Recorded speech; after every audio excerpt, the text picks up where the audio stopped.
Thank you for joining our discussion panel, Your COVID-19 Questions Answered by Frontline Physicians. Today we've brought together 4 physician leaders to answer questions we received from the general public. We realize that there's a lot of information out there on COVID-19 in the news and on your social media channels, and some of that can be conflicting. So our goal today is to answer your questions from the perspective of physicians without political or financial bias. Please note that the responses provided today are the opinions of our physician panel and don't necessarily represent the position of American Physician Partners, its employees, and medical providers. None of what we share on this video is intended to be construed as medical advice, so should you have any additional questions or concerns, please speak with your personal physician. Very briefly, I just wanted to introduce you to our physician panel. As background, American Physician Partners, or APP, contracts with approximately 160 hospitals in 19 states across the country to provide emergency department, inpatient, and ICU management services. In that role, we work with more than 2,500 physicians, nurse practitioners, and physician assistants who, over the course of the past couple of months, have treated more than 500,000 confirmed or suspected COVID patients. So I'll start off by introducing our team to you. Dr. Tony Briningstool, upper left corner. Tony serves as our Chief Medical Officer for APP, overseeing all of our clinical functions. Tony is a board-certified emergency medicine physician who is passionate about achieving excellence in patient care. Then we have Dr. Dennis Deruelle, the lower right corner. Dr. Deruelle is board-certified in internal medicine and oversees APP's hospital medicine division. So for those of you who may not be familiar with the term, hospitalists are physicians who take care of patients who have been admitted to the hospital.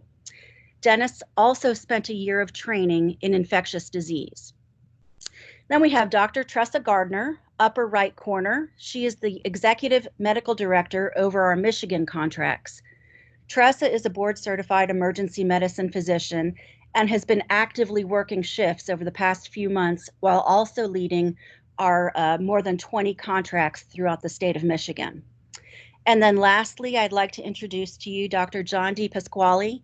John is also a board-certified, actively practicing emergency medicine physician who oversees approximately 20 contracts throughout the greater Houston, Texas area. So as you can see, we have a very qualified and experienced team of physicians today addressing the questions and concerns that we've achieved or that we've received from our audience. So let's go ahead and jump in. My first question today is for you, Tony. As you've been leading APP's COVID task force and tracking the pandemic's impact on our contracts around the country, what are we currently seeing in emergency departments? Are we seeing a drop-off in the number of cases? Are we seeing increases? Where would you say we are on the curve? And how do you think that will change over the coming weeks as states start to open up? Thank you, Tracy. Great question. As you know, over the past 8 to 10 weeks, we've all been intently focused on managing the COVID-19 pandemic and its impact on our healthcare system. To navigate this novel virus, it was essential to mitigate exposures and so to speak, flatten the curve, to reduce risk, and really through social distancing and other measures to maximize hospital resources, which also included cancellations of elective surgeries, were all necessary. The need to maximize the resources in hospital beds for our COVID-19 patients was absolutely necessary, but the unintended consequence of this was severe declines in our ED volume and severe declines in our inpatient admissions, which put a significant stress on not only our facilities, but certainly the healthcare system as a whole.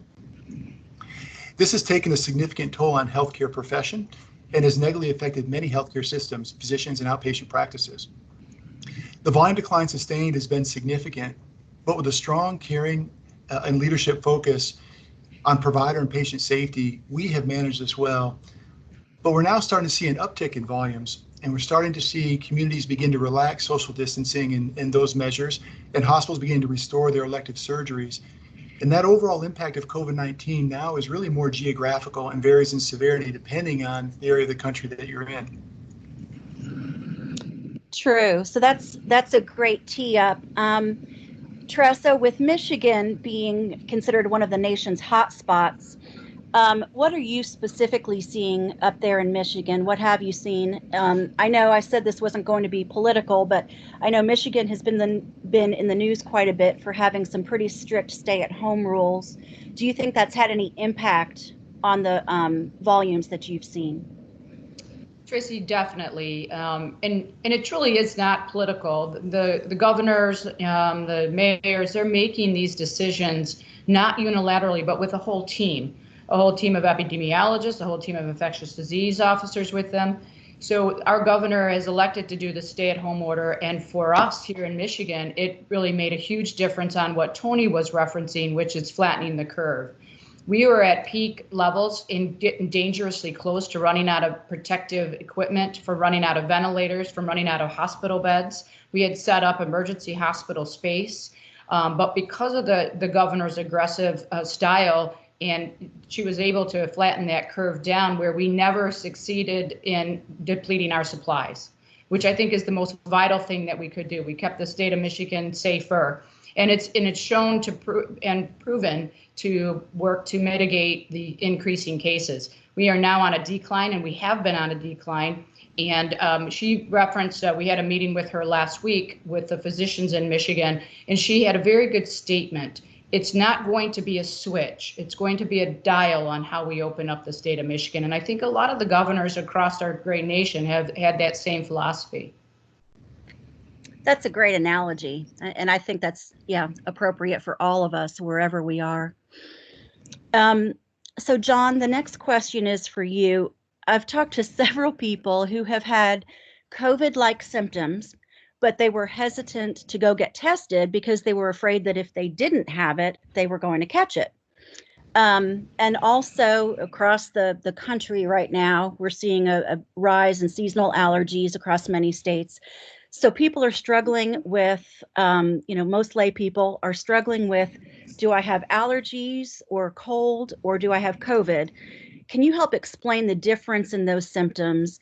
And what would you recommend to someone who is having symptoms? Is it best to ride it out at home? And at what point should you seek medical care? Well, those are great questions. And let's just start off by saying that I think one of the most heartbreaking things that we've experienced as frontline emergency physicians over the last 12 weeks is that we're seeing so many people that are afraid to leave their home. And we also have to understand there are a lot of healthcare ailments that things like heart attacks and strokes, they don't know that COVID exists. And these patients are delaying their care. So I'd first of all just like to say that hospitals, physicians' offices, urgent cares, emergency departments, we are the absolute cleanest facilities in the areas that we serve. And I would not fear going to your healthcare provider or going to the hospital or emergency department if you're concerned that you do have a condition. And what we need to look for is this, really, and I've been telling patients this for years, and this is even pre-COVID, is that we have to use some common sense. I always ask patients, what's different? You have a headache today, you've had headaches before, but patients know their bodies far better than we know them as physicians. And I ask them, what's different about today? Have you suffered from seasonal allergies before? And most people have. And so all of a sudden at this time of the year, we're in the midst of this pandemic and patients are having these types of symptoms. And you have to ask yourself, is this something routine for me? Or is this something new? And when you ask yourself, we know what, it is new. Well, how different is it? And I think the underlying probably, since the first patient that I saw March 3rd with this condition, the thing that was different from him, which I've seen different in the patients since then, is that when you have seasonal allergies, you don't typically feel bad. You may have some pressure in your face, you may have some congestion, you may have a runny nose, you may have just a little bit of a cough or tickle in your throat, but you don't typically feel bad. And most people have had the flu and they know what that feels like when they feel bad. They really don't want to get out of bed. And when they do get out of bed, let's just say they're going to do routine things such as, I'm going to go to the refrigerator, I'm going to get up, I'm going to go to the restroom. They feel short of breath. They feel fatigued with it. They've lost their appetite.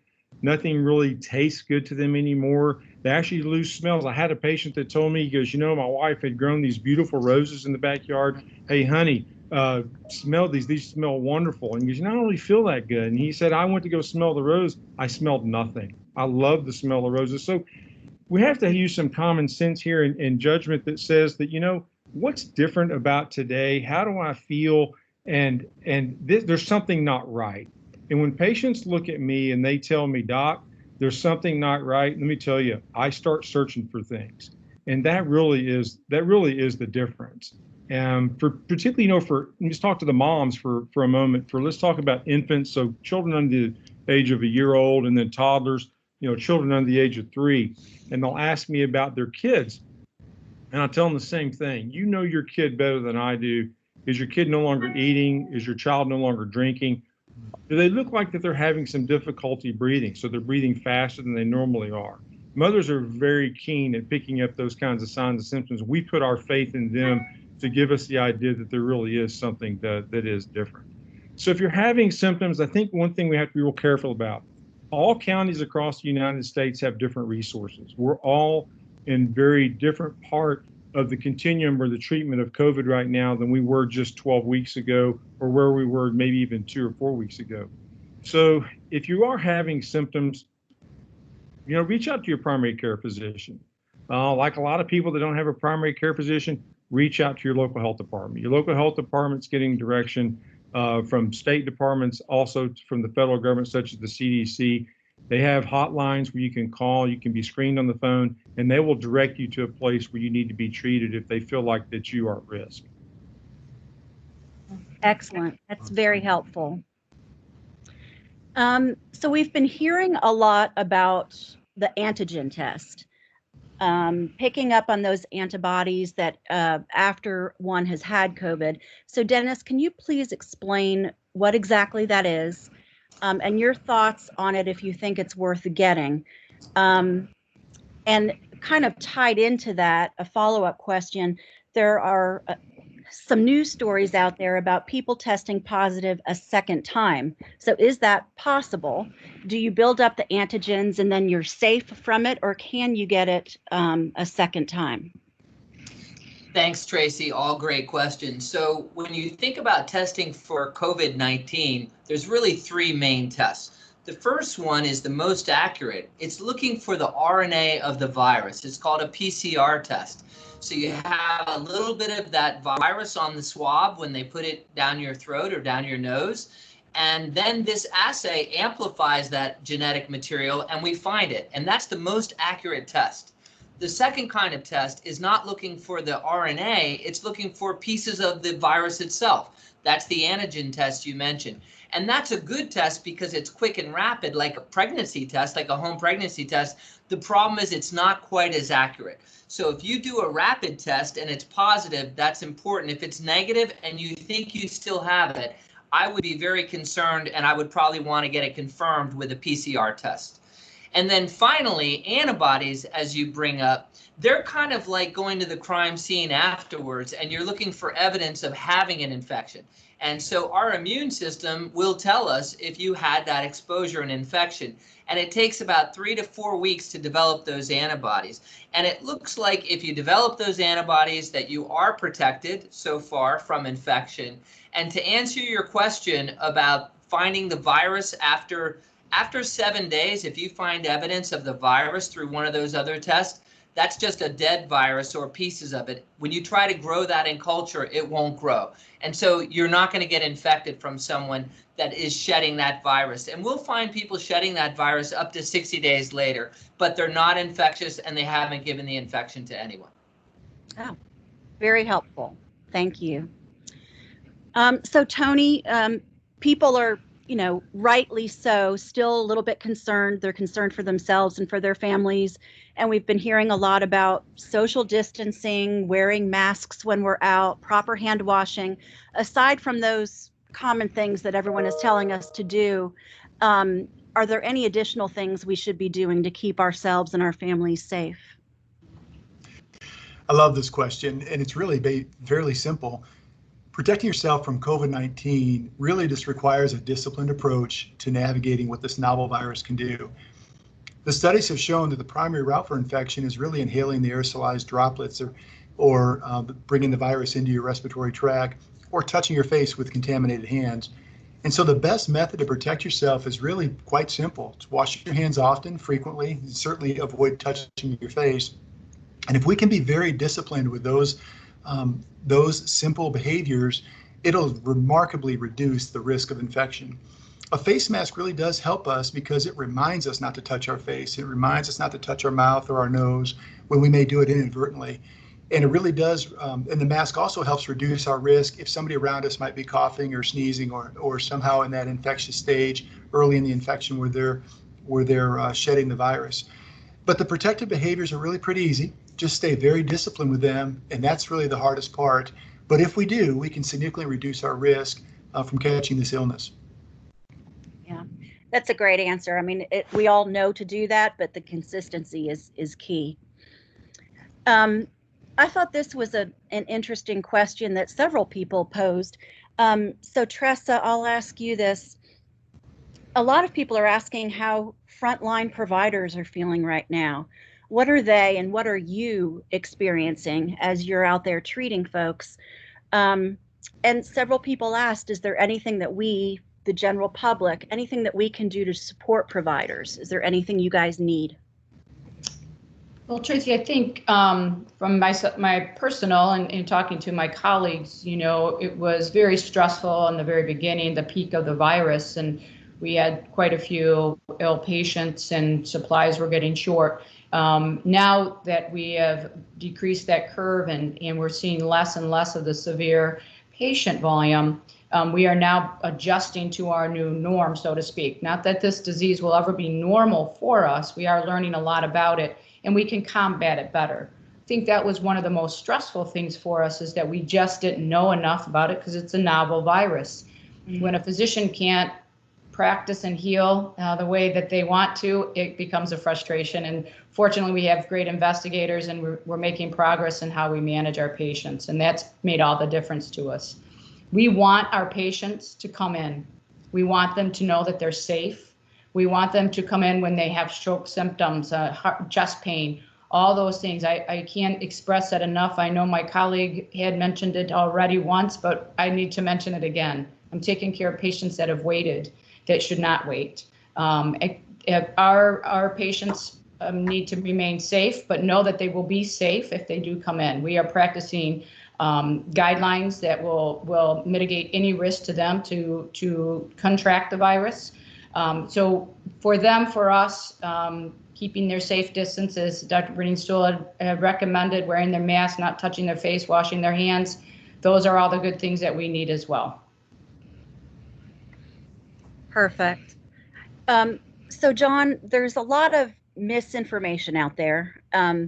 You can pick up your cell phone and read 100 articles on COVID at every given day. So where, as lay people, we don't know where to turn. What would you say are some good sources of information that you would recommend, and what are some that we should probably stay away from? You know, that's a great question, and we're all of us in our field, or we're getting this from our family and our friends and patients as well. And so, you know, let's start with where not to look, because I think that's where we're getting a lot of anxiety and so forth, and creating a lot of division in this company. Is it's social media. You know, you have people that are taking an opinion from one side of the fence or the other, and really it's not based on science or fact, and it's creating a lot of stir, even amongst families. You know, arguments between people on things that just aren't factual. And let me just go out there and tell you right now, the CDC is still the gold standard. Okay, these are people, this is their life's work. Okay, this is their mission in life. These are brilliant minds that are working together. And we have to understand something. This is a novel virus meaning this is something that our bodies have never seen before. Okay, and so they're giving us the best recommendations and the best guidelines of the information and the knowledge that they have today. And they're learning as well, and we have to give them a bit of a break. And I think that sometimes people, as a part of their defense mechanism, they feel like they have to transfer blame to something. You know, people are stressed. My own family's stressed. I mean, I've had people in my family have been laid off of work and so forth, people that have been furloughed from their jobs. We're seeing this right next to each other. And so we know this is happening, but we also have to recognize, let's be objective about this. And the CDC is giving us the direction that we need with the information that they have today. The other places you can get some information if you are on social media is that, you know, the health department, your local health department, if you look on their Facebook page, they'll have some good information there. They'll have phone numbers, they'll have some resources that you can reach out to. And then lastly, I'd like to also mention is your local hospitals and your local health systems. They are also very active with this. If you get on their website or you get on their Facebook page or get on their Twitter pages and so forth, I believe those are the places that I would go to if I were a layperson looking for direction. That's very helpful. Thank you. Dennis, how soon do you think there will be a viable vaccine for this, and is it safe to get? Well, that's a great question. Let's talk just briefly though about the immune response to this virus. That's really what a vaccine is doing. So before we get to the vaccines, I just want to clarify that we have found patients that have never been exposed that we know of to this disease that have some antibodies to this. And that's because we get a library of antibodies when we're born, and then we get exposed to other coronaviruses, and it looks like there's a little bit of protection in some people with antibodies that haven't even had it. That's number one. Number two, if you look at their T cells, which is the other side of the immune system, we have antibodies and kind of cells that just go kill the virus. We're finding that some people have an immune response and they haven't had it either with their T cells. So the first thing is some people get a very mild illness with this. It's probably because they have some protection. So that's number one. Number two, in terms of a vaccine, we're trying to give a person the protection. We're trying to give them something that will not cause the disease, but fake their immune system into making an antibody response. And we've got 3 really good vaccines that are leading today. The first one is Moderna's vaccine. They're working with the NIH. They've already done a phase 1 trial. They've got 8 people that have taken it successfully. That was done in March, and now they've shown those patients, they mounted an appropriate, in fact, a very good immune response. And so I'm very happy about that vaccine. It's going to start phase 2 in July. And so I would believe that we will have something in the fall from Moderna's vaccine. We have 2 other vaccines that look promising. One is Oxford's, the Jenner Vaccine Institute. Now, the one thing about their vaccine is in the animal model, it wasn't protective, but it did reduce the severity of the disease. That means when they introduced the virus to the monkeys, they still got it, but it wasn't as severe and they didn't have as much in their lungs. So we need to watch that carefully. And then finally, Pfizer, Merck, and J&J all have vaccines in development. So when you put this together, I feel confident before the end of the year, sometime in the fall, we will have a vaccine. That's good news. Very good news. Okay, we're going to play a game here. We're gonna do a little quiz. So I'm going to give you a number of scenarios, and by showing a thumbs up or thumbs down on your screen, tell us if you personally would do these things or if you would allow your loved ones to do these. And again, for our viewers, just keep in mind that these are the personal opinions of our panelists and are influenced by their geography at this point in time and their own personal risk tolerance for risk. So, and it's okay if you guys disagree. So we'll start fairly easy. Would you go to a large concert or a sporting event right now? No. All right, that was pretty definitive. Would you allow your children to go back to school or to daycare? Okay, good. Would you attend church or a religious ceremony? Wow, okay. Would you visit elderly family members, grandparents? Okay. Would you get together with a small group of friends or relatives? Would you go out to eat in a restaurant? You did it. Good. Would you get a haircut or get your nails done? John, what do you think about that one? You're not a haircut? Okay, good. What about non-critical doctor visits, like going to see your eye doctor, the dentist? Yeah. Okay. Would you go out walking or jogging without a mask on? Yes. Would you take public transportation? Would you fly on an airplane? I'm not. No, trust me. And would you get the vaccine once it's available? No doubt. Great. Would anyone like to add anything to that? Any other topics that I didn't touch on? I just like to chime in. Staying outside at a restaurant is great. So I think you can be safe inside as well. But if you really want to play it safe, an outdoor restaurant, the risk is very low. So good. That's good to know. I'd like to add, as emergency physicians, I mean, I've been doing this a long time, and we see people's lives changed in a moment's notice, right? And so whenever we decide to do something, one of the questions you asked, which I thought was a great question about visiting your elderly parents or so forth, is that, we've only got so much time on this planet and everything's a risk versus benefit, right? Yeah. And so, it's my son's 21st birthday today. My mother's 90 years old. She's independent. We're having dinner for him tonight. And my mom's not left her house since March 3rd, because when I left my shift on March 3rd, even though his test wasn't positive, I knew this patient had it. She's not left her house until today, okay?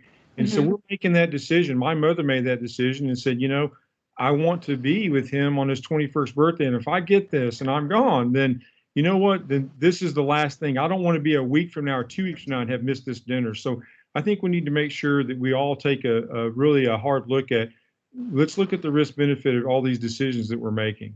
And I think that when you saw our thumbs up and thumbs down today, that was based on the risk benefit each one of these physicians on this call was taking was, I wouldn't go to a sporting event today, but hey, I'm not far from getting there in the fall. I think that we're looking a lot better today. So, and just to add to that, great comments, John. I think just to add to that is you can do some things safely, and it's just remembering to be disciplined about what our approach needs to be in this current era and this time we're in right now. And it doesn't mean we should be fearful and avoid things. It just means we have to be thoughtful and disciplined about how to protect ourselves while we're enjoying things. yes. Yeah, excellent point.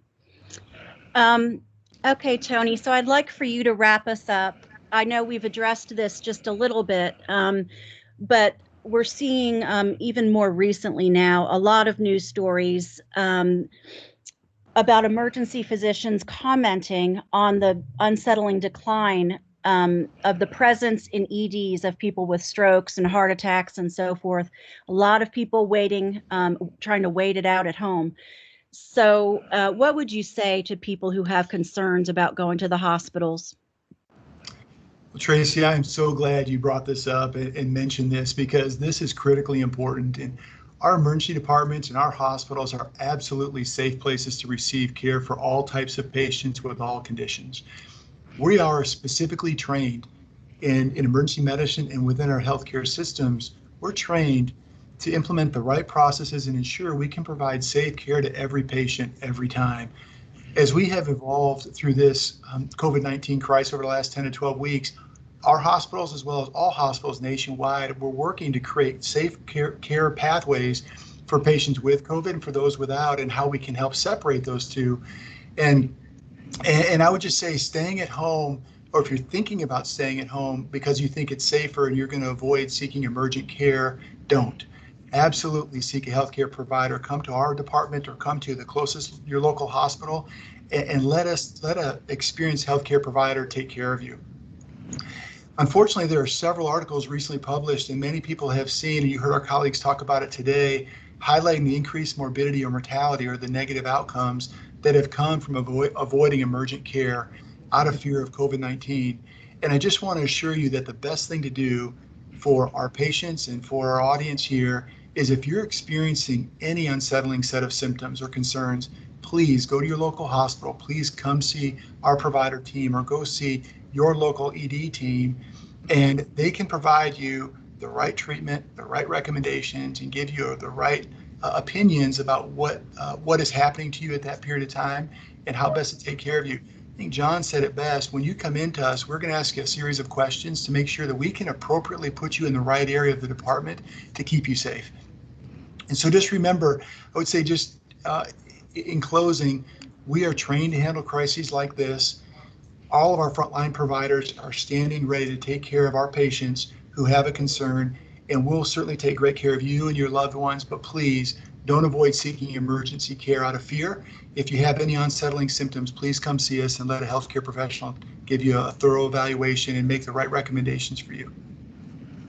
Thank you. I think that's something we all need to hear, and we can't stress that enough. So that wraps up our session for today. And I've had the privilege, the honor of working side by side with all of you guys on our COVID task force, and I'm just in awe of your passion and your commitment to patient care. So on behalf of us lay people everywhere, thank you so much for, number one, taking the time today to educate us on some of the facts, and also for everything you guys do day in and day out. Thank you. Thank you, Tracy. Privilege is ours. Have a great evening. You too.